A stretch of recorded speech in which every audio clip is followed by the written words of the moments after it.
And of course, my computer jumps and I'm not where I'm supposed to be. All right, here we go.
And welcome to another exciting episode of The Energy That Surrounds Us. I'm your host, Michael, and today I have two really incredible guests who I have been talking with backstage before we came on and have learned so much already. And I cannot wait for you all to hear about their stories and experiences. They are involved in the paranormal in a way that I feel a lot of you may find a very interesting way and a way that you can practice and do as well and not break your bank. And so, without further ado, I am going to hand it over to the amazing, incredible, and awesome authors, Dan Baldwin and George Sewell. Is there a question you want to get started with? Well, why don't you introduce yourselves because both of you have a very interesting background. Okay, well, I'm a journalism graduate from LSU. I've been a writer all my life. About 20 years ago, I became involved. I was a co-founder of a psychic group called Find Me, which uses psychics to find missing persons. Worked with them for about 15 years, and through them, I met some people, and we began investigating the spirit world. You know, we would go to ghost towns, haunted houses, graveyards, abandoned mines, that sort of thing. And through doing that, I got interested into experimenting with researching UFOs, and from that led to really the interesting connection between the UFO phenomenon and the spirit world. And then George and I, of course, have written two books on that particular subject. So that's pretty much it in a nutshell. My technique is pendulum dowsing. Thank you, and George. Well, I've had a lifelong interest in things paranormal, if you will, things spiritual, and of course anything regarding outer space and what we would call UFOs. So that's just been a part of me since day one. I had an opportunity back in the 1990s to be the assistant state director for Louisiana for the Mutual UFO Network, and had an opportunity to talk to a number of people who had various levels of encounters, and I was really impressed with the similarities in these descriptions. These were from different people, different times, different locations, but the similarities were just startling, and that really helped me focus that this is a genuine phenomenon. It does have multi dimensions to it, but it is definitely a physical occurrence, at least as these people are reporting, and pretty much just been staying with it since then. And co-authored some books with Dan on it, and just continue the continuing education. That's amazing. And I love how you guys have UFO together, interest in the paranormal and the dowsing. And we were talking backstage, and Dan had mentioned if I wanted to know the story of how you two connected, George, you were the one to ask. George's fault. He did it. Now, this goes back, let's go back many, many decades, at a time when there was a weekly magazine in Shreveport, Louisiana, that I wrote for. I did the arts and entertainment column for them each issue. And at the same time, Dan was a feature writer for the same magazine. We were not acquainted, but the editor got to know both of us pretty well. And the editor just kind of said, George, I think you need to meet this Dan Baldwin fellow. I think you two would enjoy each other. And he made the same introduction to Dan. So, okay, well, let's go get a beer. All right. And we've been making mischief ever since. It's amazing what happens over a beer. Good things. Some of them we can even talk about. Yeah. There you go. Even better. Yeah, that was back in 1975, and we've been palling around, and that's what George says, getting into mischief. And one thing I can say is I'm delighted to say the mischief keeps on going. Mm-hmm. Yeah, it never gets old. Never gets old. I think that's an inspirational thought right there. And, it's beautiful how after all these years, you guys still have similar interest and still have the get up and go and do it. Well, yeah. Every time George and I go through a door and enter the realm of knowledge that's on the other side of the door, we find more doors to go through. Mm-hmm. So there's just, hey, let's go over there. Yeah, and it's amazing, if you will, the relationships you can have with people who are without bodies. That was something that really, really got my attention, and that was really echoed in our most recent book, Paranormal Pendulum 3, and in the previous book, Paranormal Pendulum 2, one of the people that we were involved with was the director of the Shreveport Museum, and we were doing some sessions there. There were some ghosts that were haunted the place and whatnot, supposedly. So we did some sessions there. We got really interested with the administrator, Maria Markel. She also has some psychic talent, so she would join us. And when the book came out, of course, she's all in the book, and I presented her copy. And about a month after that, she dropped dead. And that was just took everybody by surprise. It was a very sudden illness. But less than a year after that, Dan and I were doing a program similar to this, and Dan was telling the story of our interactions with Maria and the Spring Street Museum. And while he was explaining that, I had a tremendous sense of Maria's presence. I mean, it got my attention, and I'm kind of slow, okay? So afterwards, popped Dan a note and asked him to take his pendulum and see if Maria is wanting to be a part of what we're doing out of body. And he did, and it was affirmative. And I put the issue to a couple of our associates and friends who have medium skills. And no question. Yes, Maria's here loud and clear, and man, she's ready to go.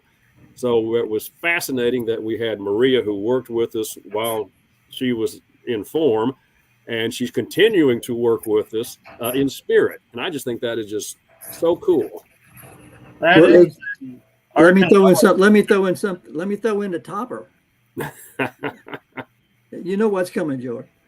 But yeah, when George and I met Maria, there wasn't like a bond or something. She was a nice lady. We enjoyed her company. We got along perfectly. Just you meet somebody who's really nice and you like them. And then of course she passed away. And a year or so later, George and I were out in a certain area of the Shreveport, Louisiana, and where we discovered, with the aid of another very good medium, that I had a past life at that location.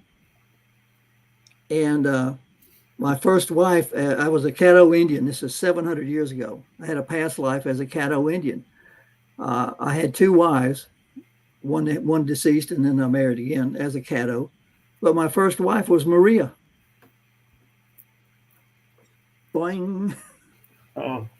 You talk about something out of the blue. Yeah, it's amazing how the universe works and how people connect, and it kind of makes me interested to think about all the people that you meet that you instantly have that friendship and bond with, and going, Mm-hmm. I wonder if there is a past. You have to wonder if there's a past life connection that influences that a little bit, or is that just the current energy just was so that it worked? I think probably both, Mm-hmm. but I definitely believe that if you have a sudden instantaneous liking or disliking for somebody, that probably leads back to a past life experience. Right, and like I said, I agree. And past lives is interesting when you start to look into those, and because so many, like you were saying, Native Americans don't have a lot of documentation for stuff. So if you feel you have that past life, you don't have a resource to go, yeah, see, here's my picture, here's my write-up, this. Yeah. Mm-hmm. Whereas even in our culture, if you were not someone of fame or like political figure, there was nothing written about you. So you could have been a farmer and won some awards for crops, but that wasn't major news. And so you're never going to find the write-up to go, hey, this is me. Well, one of the things that kind of supports our belief in what we're doing is we have done a lot of research with the Native Americans in the last couple of years. George over in the East, me over here in the West. And separately, we have come up with dozens of readings on our own, but we're getting the same information from Mm-hmm. different sites, different locations, even different time frames. But we're getting the same information. So that tends to make me believe that what we're getting is correct. Yeah. It's not a matter of wishful thinking. Yeah, what Dan's referring to in my instance was there's a World Heritage Site over in Northeast Louisiana. It's called Poverty Point, and it is one of the earliest, if you will, major settlements of the Native Americans. They were near the Mississippi River, and they just traveled everywhere, but their focus was on this particular plateau. Poverty Point is what it's called now. And kind of on a lark a couple of years ago, I said, well, it's been a while since I've been to Poverty Point. Let me go out to Poverty Point and see if they've done anything with the grounds or the big, huge mound. That's the big attraction, is the mound, the bird mound. And went out there and had a great time just walking around, and finally sat down at the picnic table under the shade of a tree. And well, heck, why not? Pulled out my pendulum. Is there anyone present who would like to speak with me? And I got it. Yes. Oh, okay, cool. And through question and answer process of elimination, basically what I came up with was I was communicating with the spirit of an entity who lived at that village 4,000 years ago. And this particular entity was the shaman. And that really opened up a whole new line of questioning because, Dan and I've read widely on the subject, and the accounts of interactions of our ancestors with what they call the sky people is just so rich. So I was questioning this individual if, as shaman, did he have contact with what we would call the sky people? And very much so. He was indeed the liaison between the village and the sky people, who from time to time would literally sit down at Poverty Point and interact with the villagers. And taking that information, and Dan followed it out west, and to his surprise and my surprise, the villagers were having pretty much the same experiences regardless of location and regardless of their point in time. This covered 4,000 years. So the consistency there was just really attention getting. Yeah, that's amazing. And what I think is something worth mentioning is we recently, and I say recently, it's probably been within the decade, we had the movie Cowboys versus Aliens, or Cowboys and Aliens, where it's the Old West and they're dealing with UFO. And that got me thinking, and I started looking, and there were so many stories amongst the natives, indigenous, and the Old West that was not a fictional movie, that they really were looking and experiencing UFOs back then. It's a modern thing. What we were learning, of course, the Native Americans we were talking to go back, in my case out here, 700, primarily 700 to 1,000 years ago. In some cases further, but mostly that era. But one thing we discovered, the Native Americans did not think of the sky people as gods. They thought of them as people who had an advanced culture, had advanced knowledge, but they didn't think of them as gods. They, unlike the cowboys and Indians, they didn't. The visitors didn't come down to make war or to kidnap them or experiment on them. They came down primarily to get to know the people. That would be the simplest way of putting it. But the Native Americans didn't worship them.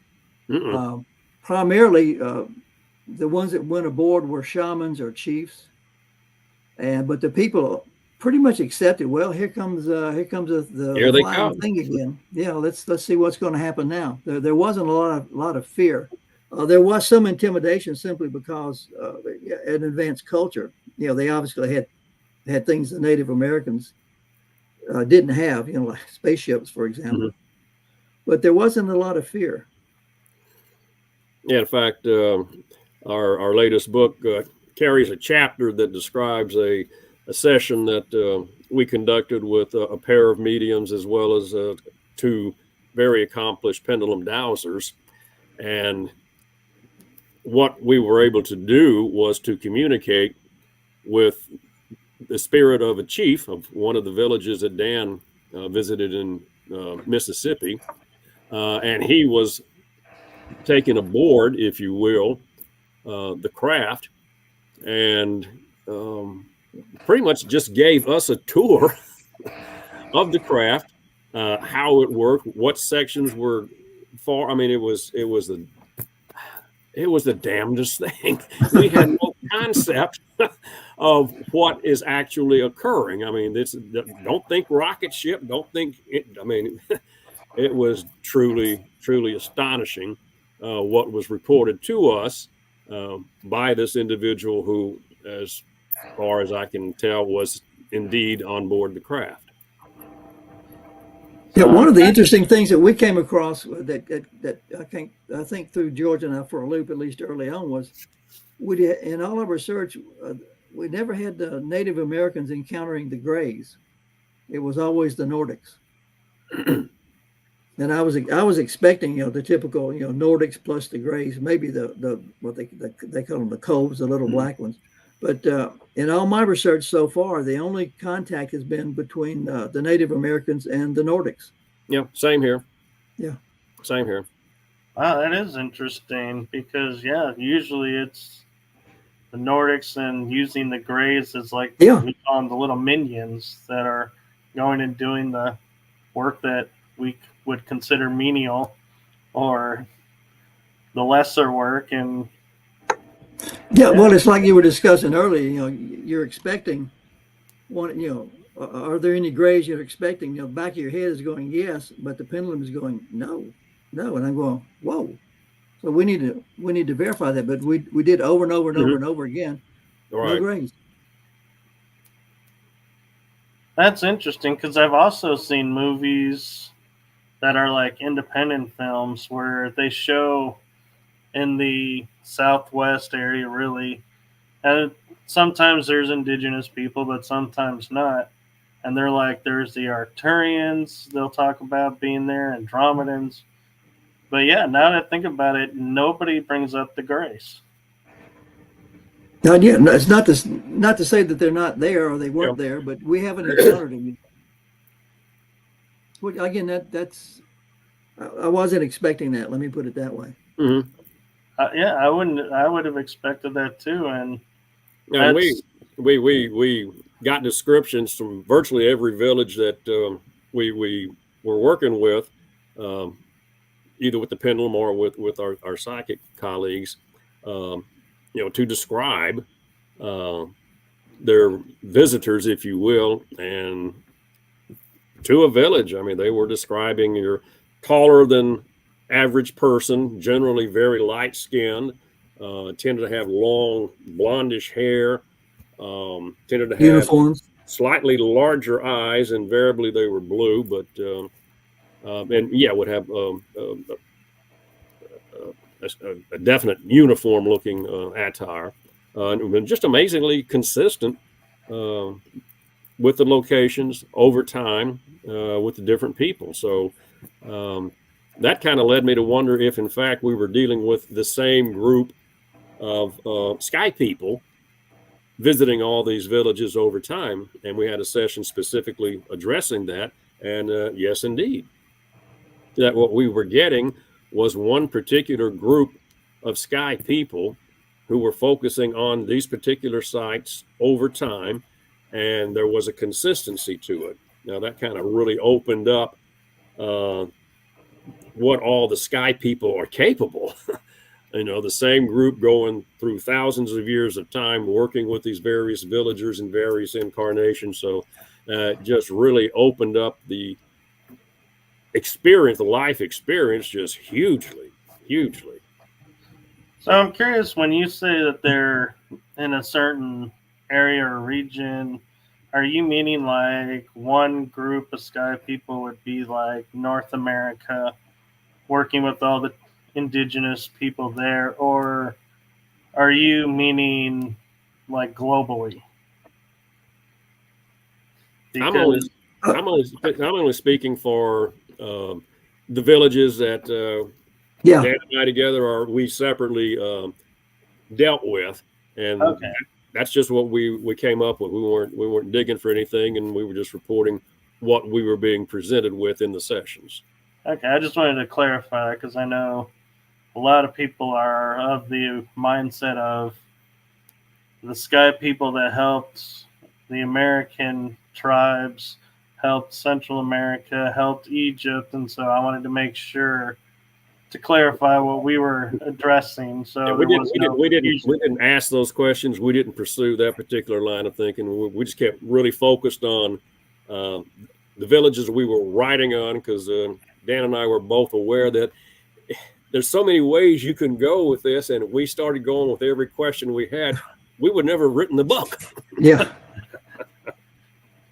Which brings up another question I have is, I'm curious, when you're looking in areas, especially like Dan, you were talking about cliff dwellers, and it got me thinking about, and I don't really know what to call them now because I had a guest recently tell me I referred to him as the Anasazi, and he goes, Mhm. "No, you can't call him that. That's a derogatory term." But I was like, I don't know what to call them now. But have you guys taken your pendulum and your research and ever thought to look into what happened to them? Well, out here, the Anasazi, and there are different groups out here. The Anasazi, the Members, a whole bunch of different cliff dwelling and pueblo dwelling people. Most of the ones out here, the cliff dwellers and the pueblo dwellers, have left the dwellings and they moved into modern Indian tribes. They're still here. They just left the dwellings. Okay, so you guys aren't on the page of they just disappeared. Well, yeah, we're on that page too. Yeah, there's okay. two situations. No, but the group, I'm sorry, George, real quick. The group you're talking about historically morphed into the modern Indians that are still here in Arizona, New Mexico, and Utah. But George, you take it. We have encountered the leaving also. Yeah, we'll go back to when Dan was married to Maria out at this particular location in Shreveport. It's near Cross Lake, so body water. It's a prime location. People have been living there for thousands and thousands of years. But the time frame that we were referencing with Dan was about 700 years ago. And of course, we were curious as to, where did they go? And the response we got was that basically the people in that village, a small village, about 75, maybe 100 people, and they tended to incarnate at that location as a fairly stable group. And pretty much their spiritual advancement was roughly, equal, or they were really close. There were no real huge gaps. And they finally reached the point to where, okay, we've done all we can do here on Earth. Y'all ready to go? Sure. Whoop. And they all just left. That was it. I would call them the lucky ones. Well, the people we've interviewed so far were pretty happy at I ask them, especially out here, and I get this a lot, not only with the Native Americans, but I talk to a lot of spirits of cattle ranchers, people in what they call haunted houses. And I keep saying, well, why are you back here? Well, I like it back here. I had a good time. I enjoyed my life here, so I come back and enjoy it every once in a while. And I actually asked a question several times. I said, are you telling me that as a spirit, you can take a vacation on Earth? Yeah. I would never think of Earth as a vacation planet. Well, let me give you a perfect example. Some friends of mine and I were doing some research at a ranch out south of the Superstition Mountains. It was back there. It was in the 1880s, and it was active up until about the 1950s. In fact, I think it's on the National Register now. But we went there, and we went to the one of the old barns that was still there, cement floor. And we were sitting around, and we interviewed the spirit of a man from the 1930s, and he was a cowboy. And this was again in the late 30s. He married the woman of the love of his life. So the owner and the foreman threw a big party, huge party for him, and they had all the neighbors and all the cowboys and all the hands were in, and they were playing the fiddles and the guitar, and they were passing the jug, and they were dancing, and he was marrying the love of his life, the happiest day in his life. Well, a few years later, Pearl Harbor, he joins the Marines, gets killed over in one of the Pacific Islands.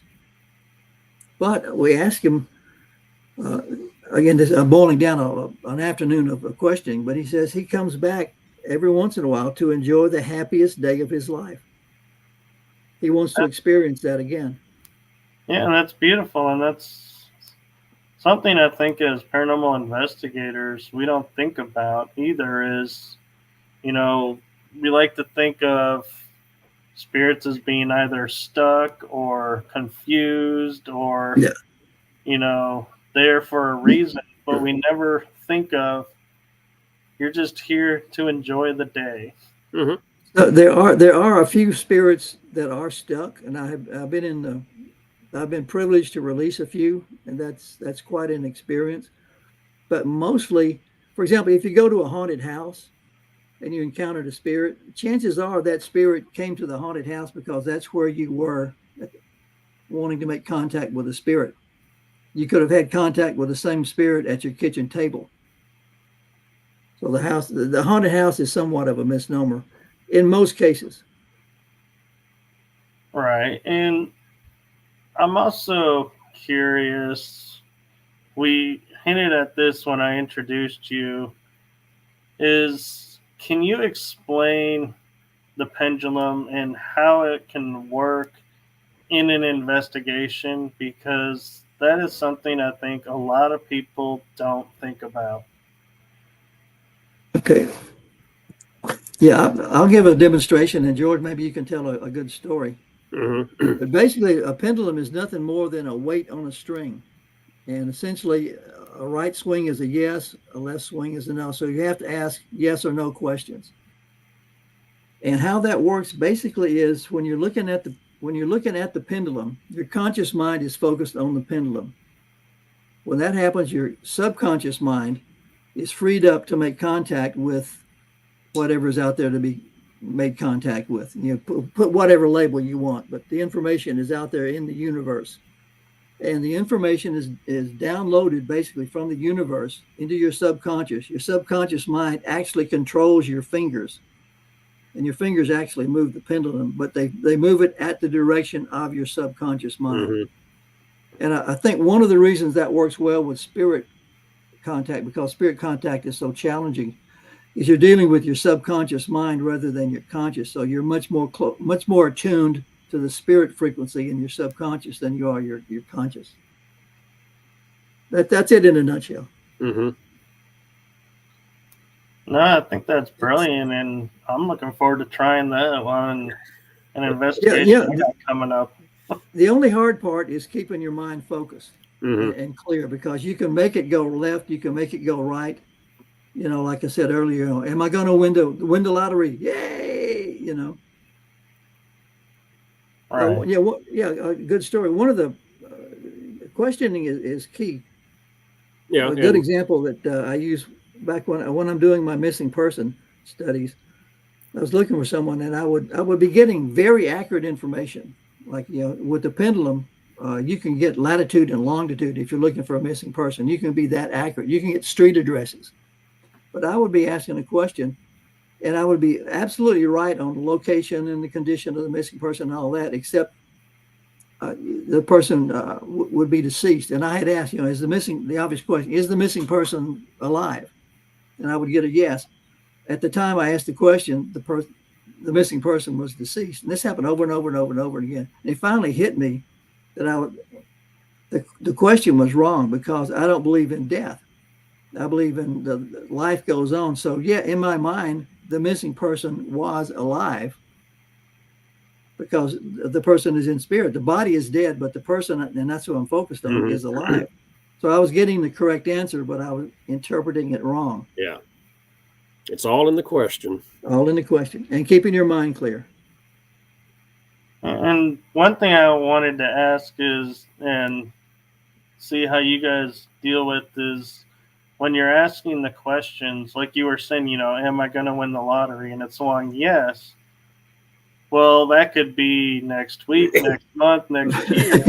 How do you, when you're investigating, fine-tune the question down to knowing to be sure you're talking to the exact energy person that you are looking for? If that makes sense. No, you do. Go ahead, George. Yeah, I was going to say the simplest way to explain that was when we were working with Lindsay Higgins out on the property where she used to live when she was raised as a youngster, and next door was her Aunt Belle, who knew everything about. She and Lindsay were very, very close, and as a part of telling Lindsay's story, we did extensive pendulum conversations with Aunt Belle. So it's amazing how much information you can get conversationally from the other side using the pendulum if you're really careful in how you frame the question. And sometimes maybe posing the same question in maybe 2 or 3 different venues. And if you get the same response, then okay, you've got a pretty good degree of confidence that what we're asking does in fact have a genuine answer.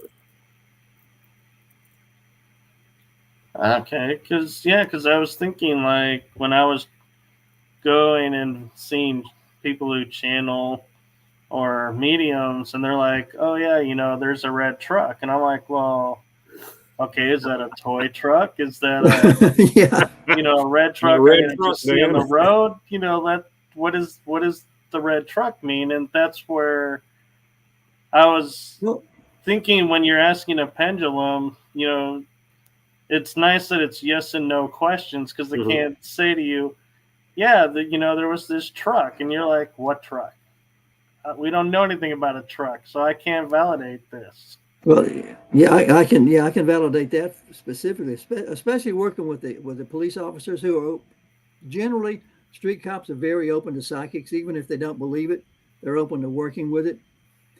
But one of the problems they have with working with psychics, somebody can describe a perfect scene where the missing person is, down to extreme details, but that location could fit 100,000 different locations. For example, in Arizona, well, she's near some trees, and there's a creek, and there's a brook, and there's a big rock, and there's a fence, and there's a sign that says posted. Well, that describes everything.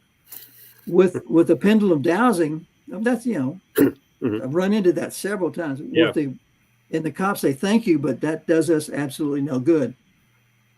With pendulum dowsing, like I said, you can get a latitude and a longitude. As far as your red truck, I have found a red truck, and not only did I find the red truck, I got to make the model, the license plate, and the decal on the side of the truck.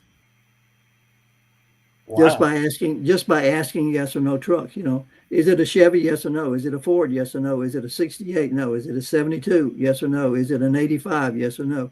Yeah. Is it on and on and on? Is it is it Arizona license plate? Yes or no? Yes, it's tedious. Takes patience. Oh God, is it tedious? But it can be remarkably accurate. I'm curious, as well as how much with the pendulum do you encounter where, like, as paranormal investigators, we say we're talking to a child, but then we realize we're not talking to a child. So how many times do you come across where one entity is speaking under the guise of another entity, and then you figure out, wait a minute, you are not who I thought I was talking to? So do you come across that with the pendulum, or do you think the pendulum is smarter than that, and it's like, nope, you're not talking to this person, don't even start?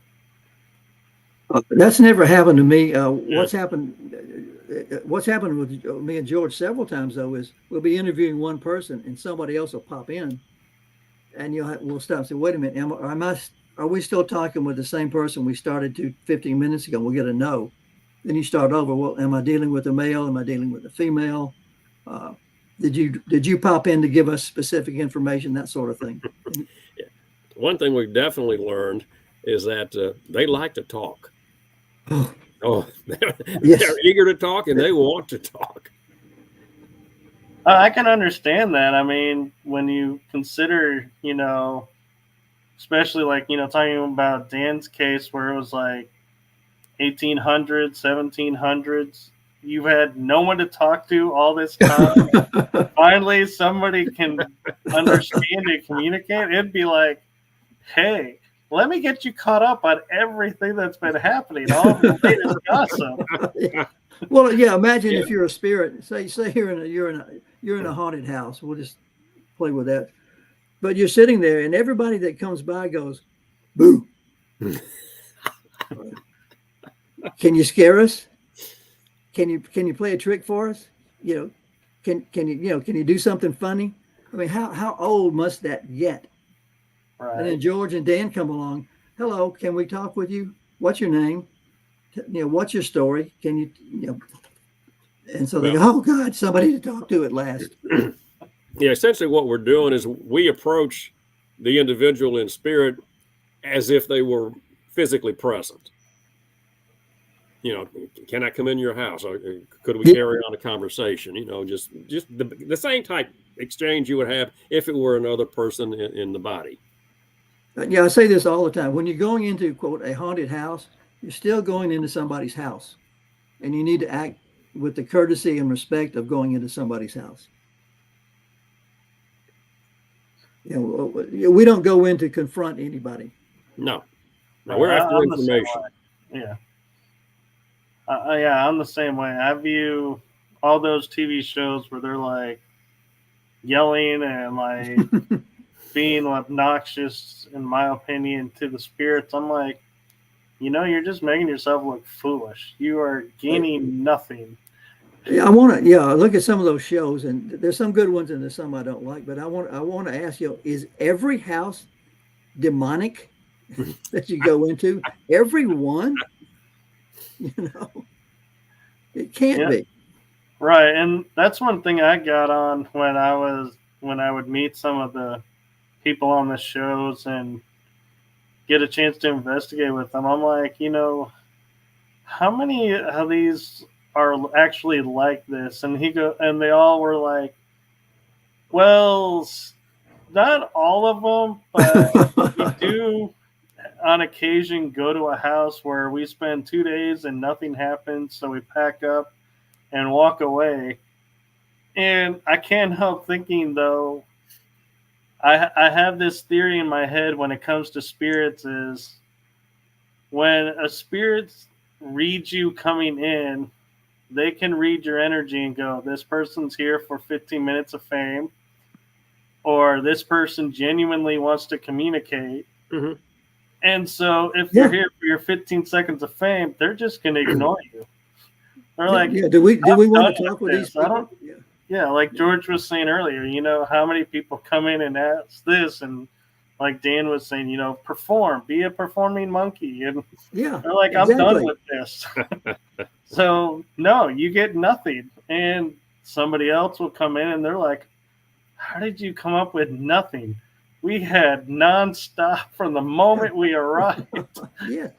So I think the spirits really pick and choose who they want to communicate with and who they want to interact with. And that's why I'm like, whenever somebody says, have you been to this location? Do you think it's haunted?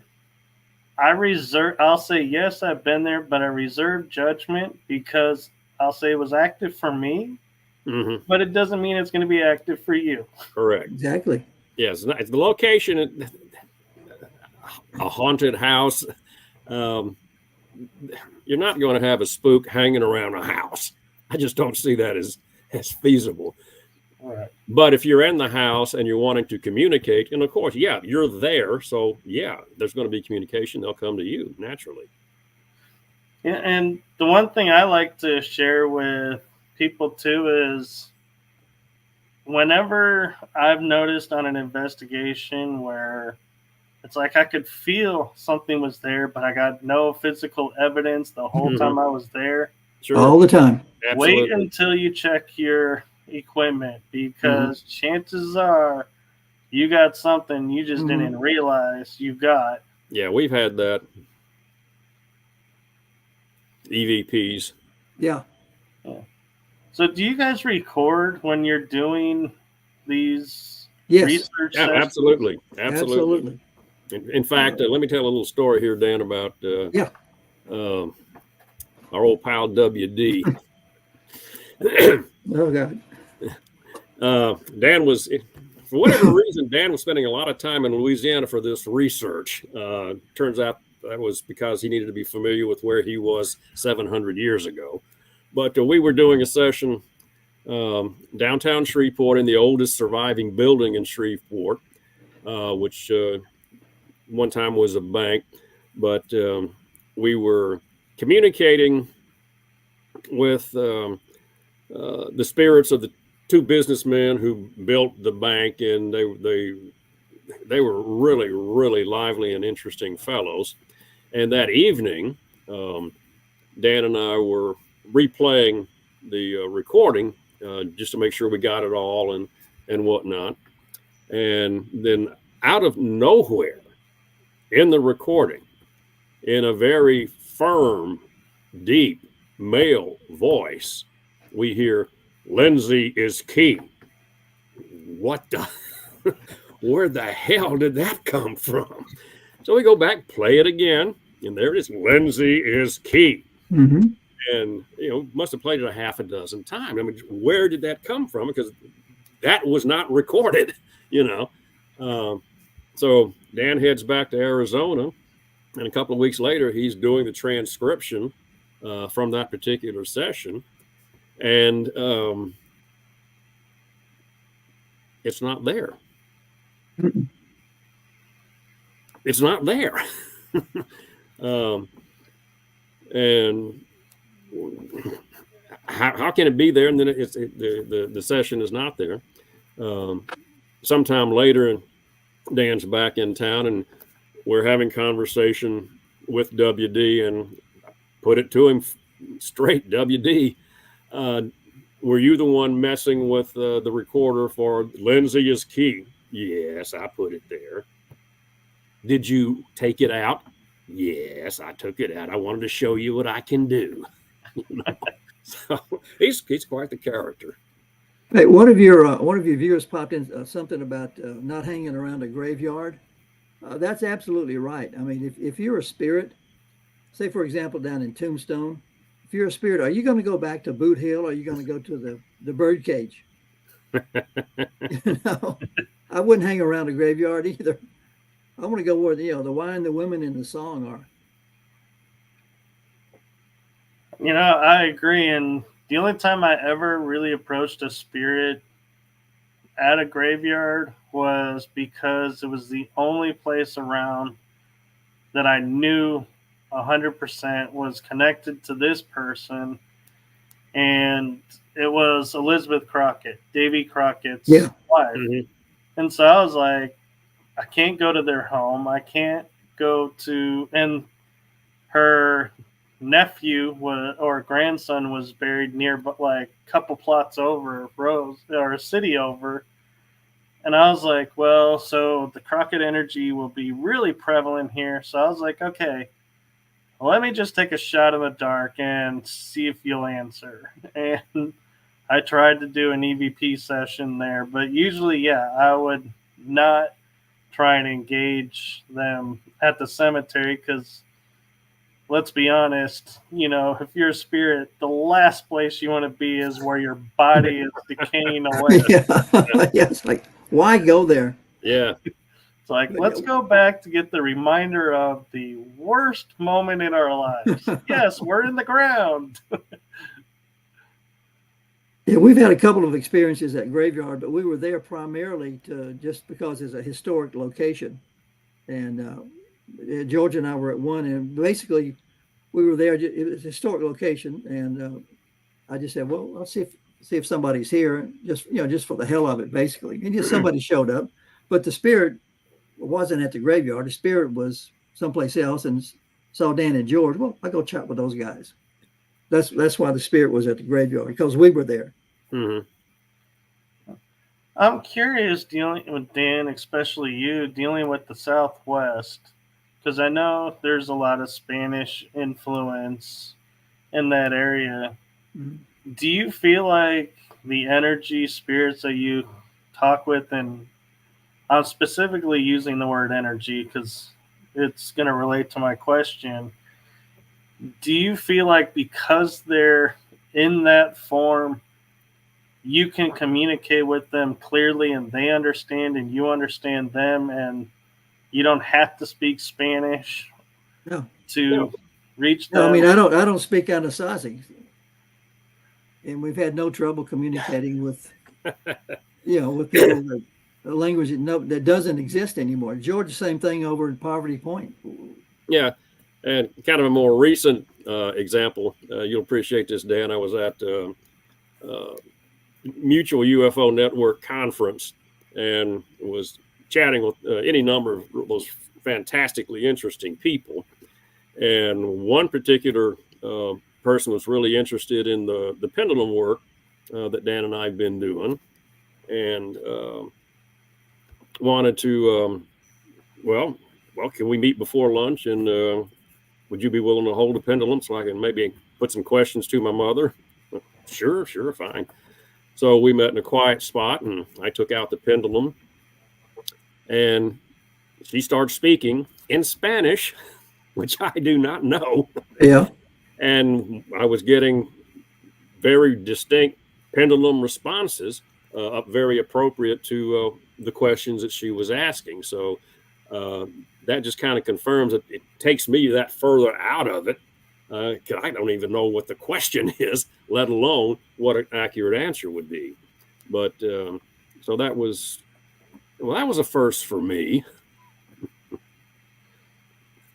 Yeah, because I've noticed in certain investigations, certain areas, everybody likes to look at the history and get to know all the, interactions of who was there. And at times when they think, well, there's nobody around, and so they'll start asking questions and go, well, because this was a German POW camp, let's speak German, and maybe the soldiers will, the prisoners will respond then. And it's like, it's unnecessary. Yeah. Unnecessary. That's helpful. And I've often wondered that myself, going, do they really care what language we speak to them? I don't think so. I don't think it matters. They're out of body. They don't have this language thing. Their communication is much more direct. Also, I wonder, and I don't know if you guys have ever thought about this, but could it be more telepathic communication? And that's why you can understand and get the pendulum to answer, is because they're, like you were saying, your body muscle is responding to the energy. Could it be because the message is coming through your body and therefore answering? Or you think they're actually energy at the tip and just moving the hand to say yes or no? Well, no, when you're doing research, the answer comes from out there through your subconscious. When you're speaking with the spirit world, someone in the spirit world, you're getting answers from the spirit world, and it's coming to through your subconscious. Okay. The spirit doesn't move the pendulum at all. Okay. We actually again, I think because the subconscious is so powerful, I think it's far more attuned to the frequency of the spirit world. I think that's why it works better. That's my guess. Okay. That makes sense. And it looks like we have a question. I'm not sure. I think we do.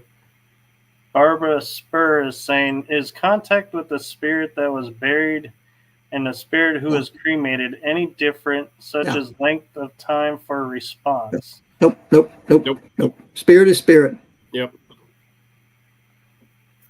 That brings up an interesting... Good question, but the answer is no. Yeah, and that also brings up an interesting point, because we think if they're buried, then I could see why you would go to the cemetery. But if they're cremated, they're not there. That's just a stone. Yeah. So you're wasting your time talking to just a stone. And spirit's not going to hang around a cemetery, so it's Yeah, if you go to the cemetery and ask a spirit to show up, somebody's going to show up, but it's not because they're at the cemetery. I mean, why would you? Yeah. Oh, Barbara responded with, my mother-in-law did not speak English, and I not her language. After she passed, she came to me in dreams. Yeah. Sure. Yeah. So we're actually coming up on the hour. Okay. I don't know if you guys are limited in time or... Our time's your time. Your time is our time. I appreciate that. So, do either of you have any projects coming up that you're working on that you want to share with us? Yeah, George has a good project going. Not related to anything we've been discussing, but Well, doesn't It have is to be related. related. It's well, related to you. actually it is. Actually, it is. It's. I got a chapter in our book, Paranormal Pendulum 3, that does specifically address this particular situation because it was rather startling. During the course of this period, this will be back 2019, 2020, that era, and this would have been in December, and at that time, it was my usual routine to take a morning walk from my house down to Mike Wood Park, which is 1 mile away, walk the 1 mile track around the park, and then come back to the house. A 3 mile walk takes about 45, 50 minutes. Good way to start the day. And going to the park one morning, I noticed that the baseball, it was a cold morning, so it's a heavy frost on the baseball field. It was really glistening. I said, that'd be a pretty picture to take and put on Facebook. So I took a picture of it, posted it on Facebook, and sometime later started getting lots of comments about, oh, George, that was a beautiful picture this morning, but what was with the blue ball at the bottom? I said, what? So I went back and put a close eye to the photograph, and I had missed it the first time, but sure enough, towards the bottom of the photograph, hovering above the ground, was about a softball-sized blue sphere. And I said, what on earth? Well, that's got to be a lens flare. I mean, it's because I'm facing east and the sun was just rising. So yeah, it's got to be a lens flare. But I decided on subsequent walks that I would stop at that exact same spot and recreate that photograph. And 5 out of 7 times, there was an orb in the photograph. It wasn't always in the same place, but there would definitely be a 3-dimensional orb in the photograph. And I said, whoa. I got to get Dan in on this. So I sent Dan several of the photographs asking to, hey, take out your pendulum, see if you can get a feel for what this orb is, because it was a very consistent orb. And what Dan sent back was, well, the orb is a spirit. It's the spirit of someone known to you, but not in this lifetime. Whoa, hello. Where'd that come from? But okay, because the consistency of the photograph of we call it the blue sparkly. It's a blue sphere, and it's got lots of little internal sparkles. I mean, it's a really beautiful little object. So okay, then I had an idea, just shall we say, popped into my head to search for the identity. Let's look at 19th century American actresses. Okay. So I get on the internet and start searching about 19th century American actresses. And there's one name that just really keeps popping up over and over, and that's Kate Bateman. And I was like, okay.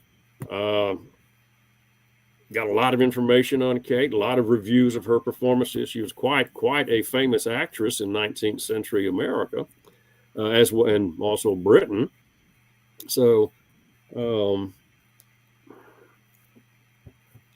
basically went to some of our medium colleagues and said, Kate Bateman? Oh, yeah, she's here, and she wants to talk. And that first 2-hour conversation was quite the eye-opener. And so Kate's very much a part of this whole operation as well.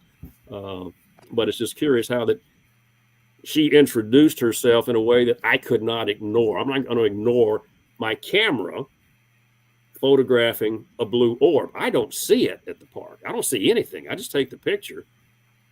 But the camera sees the orb, and it still does to this day. Right, and I love how it was in different places. So yeah, I mean, it was very definite that this is not a specific Lynn's thing with the sun or whatever. Right. I mean, it's sometimes on top of trees, sometimes it's way out in the distance, sometimes it's on the sidewalk. It's his position varied enormously. Size stayed about the same, but the location would change. Yeah. So my friend Lala Bright, she has a interesting question for you too. Have you experienced shadow people, and if so, what do you think they are? Spirits or something else? I've probably experienced them. You know, everybody walking into a house has seen something like that, but I've never looked into it, so I don't know. Yeah, I have not, but Lindsay Higgins, again, the subject of Paranormal Pendulum 3, she did report having seen frequently, especially growing up, shadow people. So I'm curious because talking about the orbs, what is your guys' take on the orb? Is it really a way for spirits to make themselves known, or is it something that our eye is just matrixing and saying, no, it's just a piece of dust or an insect, and our mind is making it something else? Well, again, I don't see the Kate orb. The camera does. And I've got several hundred photographs of Kate, and Dan and I have examined the photographs, and there's just, she is making her presence known to the camera. Okay. Yeah. A lot of his photographs are in sunshine and cloudy days. The orb can be out in the open. He's got pictures of the orb behind things where it's partially exposed. He's got them in the trees. Mm-hmm. So it can't be they can't all be lens flares. No way.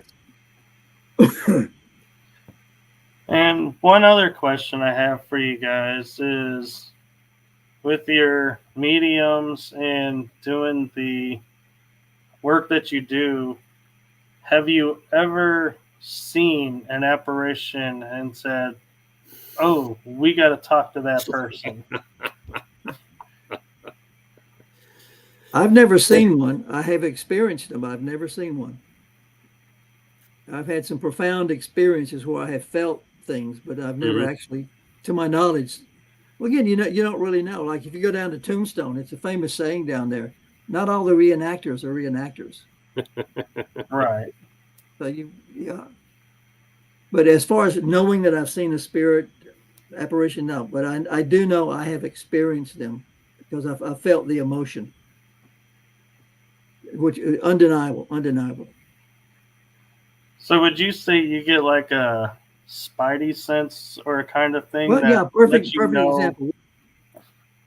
We talked earlier about my Caddo, my village as a Caddo Indian. I didn't know anything about that whatsoever. We were at one of our medium's house, and we walked up there, and she's on a hill that goes down to a little creek, and then there's a hill that comes up like that. And I had the feeling that somebody's watching you, even though maybe there's nobody there. But George will remember this. I said, George, there are people over on that hill looking at us. There's a bunch of people over there. Of course, there's nothing there but trees and shrubs. No, there are people over there. And so we walk up, and the medium says, well, your family's waiting on you. What? She said, that's your family over on the hill over there. Okay. And then that goes into, you weren't a chief or a shaman, but you were a part of the community, and that's your family. They're excited that you are here at last. So I said, well, I've got to go over there. Mm-hmm. So she walked me about halfway down the hill, and then she said, go on. So I got to the base of the hill near the creek, and out of the blue, I was just wrapped up in welcome home. Just a feeling just wrapped up around me. That's beautiful that you were undeniable. Yeah, and again, I think that was one of the key reasons why Dan felt necessary to do the research here in Louisiana rather than doing it long distance in Arizona or me going out to Arizona. But he wanted to come here, and apparently it was for situations like this one, that things that he needed to be on site for that particular experience. We couldn't do that in Arizona. Yeah, it's my theory, and it's just a theory, but I think George and I were spirit led to write these two books. Mm-hmm.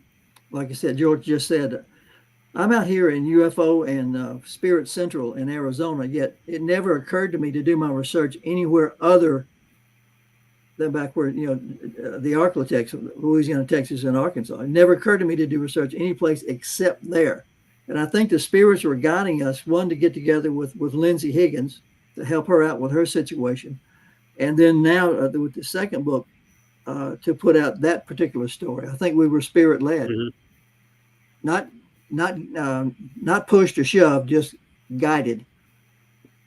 Right. And I'm curious between both of you with the subject around the sky people, and I know, George, that's more your forte, but well, that's our latest book, is the Sky People, where right.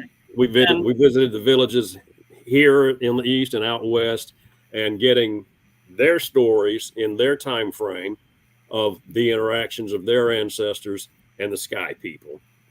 And it was not what we expected.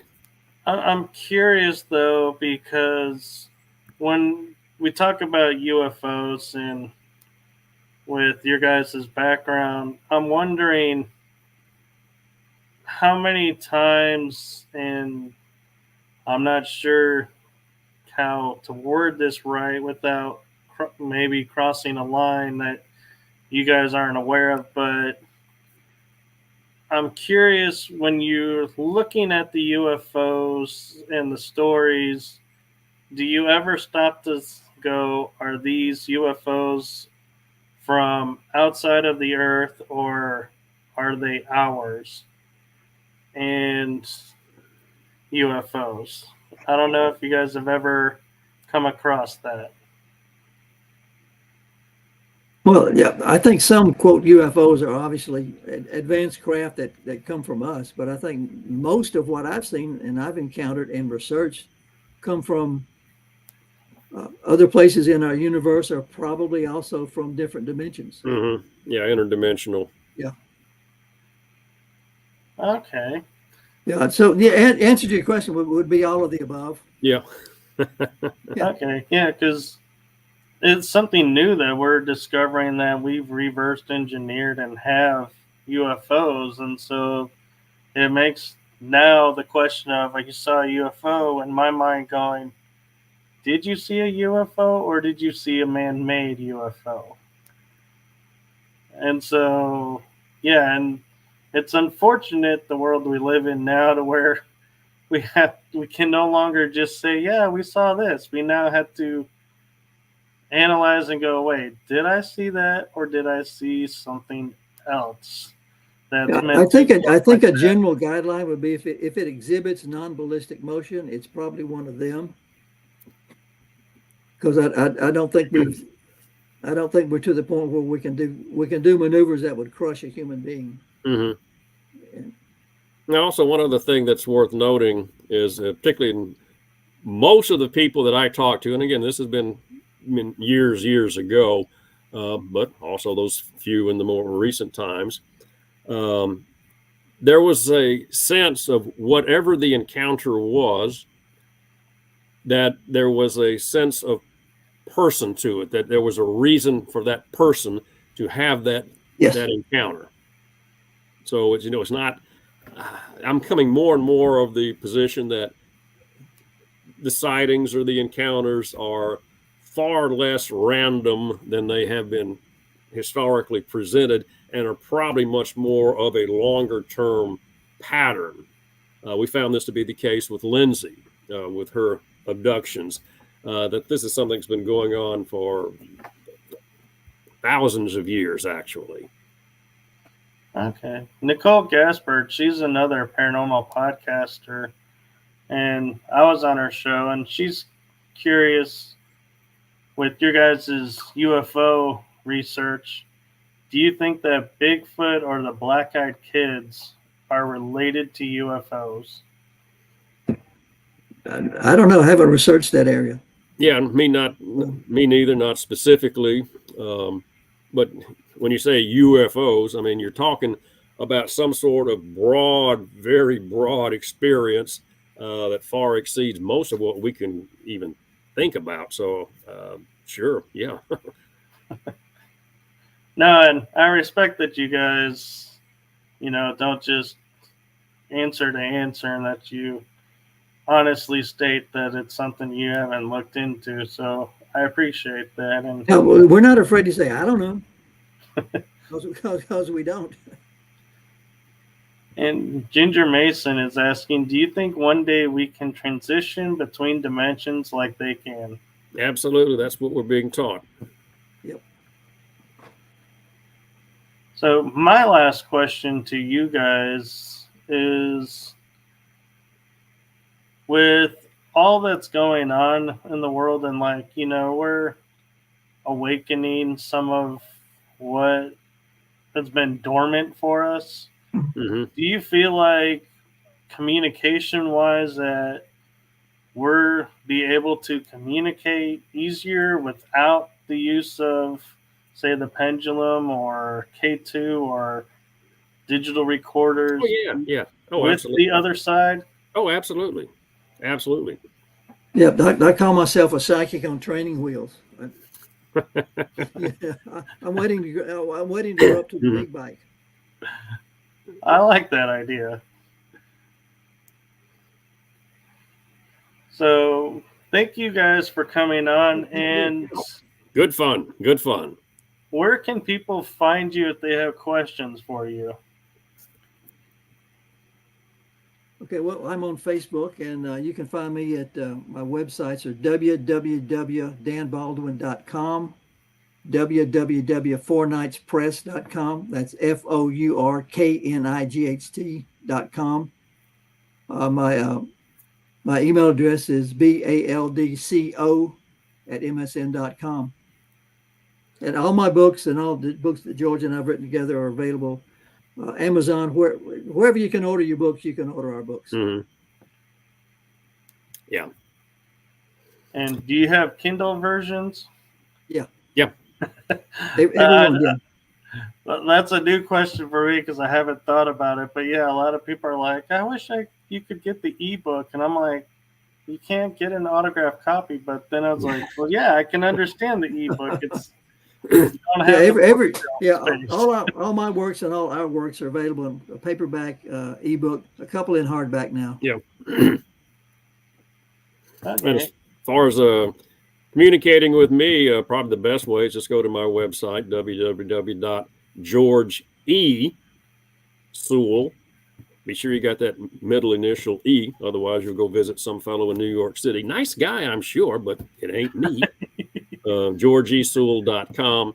And on the website, I've got links to the other things I've done and other information. So it's a good starting point. So I put all of your links except for emails because I know some people like their privacy. So I didn't make that public, but I will go in and add them where I can, since you published or made them, announced them. Yeah. Kind of. Yeah. Apparently getting to the end of the show because I can't talk now. You're tang-tungled. Oh. But thank you again for coming on. Thank you. And what is a golden nugget that you both would love to leave the listeners with? George and I are exploring what I call the other side of everything. So stay tuned. And the more you learn about it, the more it's fun. George, I totally thought you were going to go with the more you know from the 1980s slogan. And I was like, oh, but I like yours a lot better. But thank you all. And thank you to everyone in the chat room. Thank you for the great questions. And wherever you are in the world, make it a blessed day, evening, morning, afternoon. Fill each day with love and peace, and share your knowledge. And like Dan and George were hinting at, is keep yourself in tune with what resonates with you and those around you who share the great information that you like to hear, and support them and help them out, and so they can keep doing what they're doing, and enjoy the day, enjoy life for what it is. It's an Absolutely. adventure.